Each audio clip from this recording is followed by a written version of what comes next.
আসসালামু আলাইকুম। প্রিয় দর্শক, বিডিআর হত্যাকাণ্ড নিয়ে ব্যাপক নাটক চলছে। নানা দিক থেকে নাটক তৈরি করা হচ্ছে। ষড়যন্ত্র, টাকার খেলা, ডিভাইড অ্যান্ড রুল অনেক কিছু হচ্ছে। সবার মূল টার্গেট হচ্ছে এখন বিডিআর হত্যাকাণ্ডকে বানচাল করতে হবে। কারণ এই হত্যাকাণ্ডের বিচার যদি হয়, তাহলে গেল ১৫ বছরে সেনাবাহিনী, আওয়ামী লীগ যারা এই বিরোধী দল এবং ধর্মীয় নেতা যারা আছে আলেমদেরকে নির্যাতন করা, রাজনৈতিক নেতাদের নির্যাতন করা, ব্যবসায়ীদেরকে মারা, দেশপ্রেমিক সেনাবাহিনীকে গুম করা, আয়নাঘর বানানো এই সবকিছুর সাথে জড়িতরা বিডিআর হত্যাকাণ্ডের সাথে জড়িত ছিল। কারণ ওইটা থেকেই কারা এটার সাথে ভারতের হয়ে কাজ করেছে ওইটার বেসিসেই বিভিন্ন জনকে বিভিন্ন জায়গায় পদায়ন করা হয়েছে। ওই বিডিআর হত্যাকাণ্ডের ঘটনাই ঠিক করে দিয়েছে কারা এরপর থেকে আ আ কি বলে প্রমোশন পাবে, কারা পাবে না, কারা গুরুত্বপূর্ণ পদে বসবে সেটা। তো আপনাদের শুরুতে একটা জিনিস জানিয়ে নেই। সেটা হচ্ছে যে বাংলাদেশের মানুষকে কি পরিমাণে বোকা বানানো হচ্ছে একটা ঘটনা দিয়ে আপনাদের বোঝাই। আপনারা নিশ্চয়ই গেল কয়েকদিন ধরে রাজশাহী অঞ্চলের সীমান্তে বেশ কিছু ঘটনা দেখছেন, যেটা দেখে আমি নিজেও YouTube এ পোস্ট করেছি যে, হ্যাঁ, বিডিআর এগিয়ে যাচ্ছে। আমরা খুব বীর দর্পে সেখানে যুদ্ধ করার জন্য প্রস্তুতি নিচ্ছি। এটা আসলে মানে আমাদের জানার ভুল ছিল। আমরা যেটা দেখেছি দেখে আমরা আমরা এরকমই চাই আসলে। বিডিআর এইভাবে রুখে দাঁড়াবে। বাংলাদেশের মানুষ কিন্তু সেখানে নাটক করেনি। মানুষ কিন্তু বিডিআর এর পাশে গিয়ে দাঁড়িয়েছে। তাদের দেশপ্রেম থেকে, তাদের সাহস থেকেই দাঁড়িয়েছে। এবং আমরা এইটাই চাই। কিন্তু মূল ঘটনাটা যিনি সাজিয়েছেন, তিনি হচ্ছেন গিয়ে এই হচ্ছে এই জনাব। হুম? এই চোর হচ্ছে গিয়ে একজন কর্নেল। তার নাম হচ্ছে ইমরান ইবনে রউফ।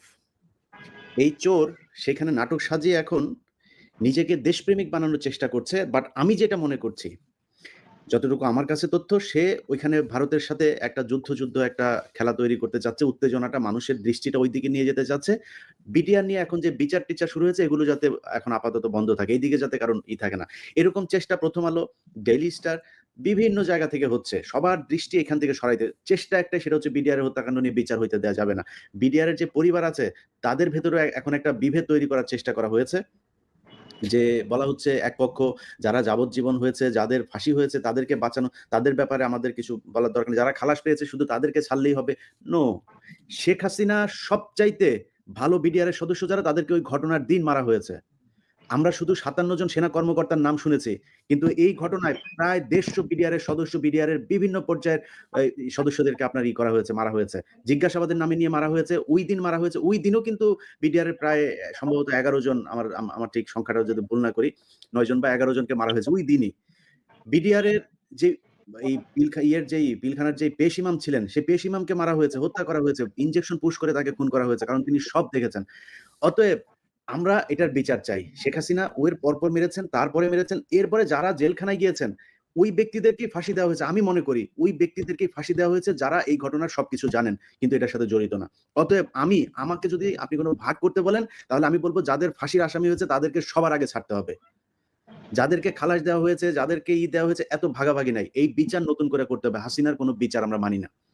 অতএব আমি বিডিআর এর যে পরিবার আছে, বিডিআর এর এই আন্দোলনে যেসব নেতৃত্বরা আছেন, তাদের কাছে বলব কারোর কোনো কথায় কান না দিয়ে আপনাদের সবার দাবি থাকবে, আপনাদের সবার পরিবার একই, এই সবগুলো সদস্য একটা পরিবার এখন আপনারা।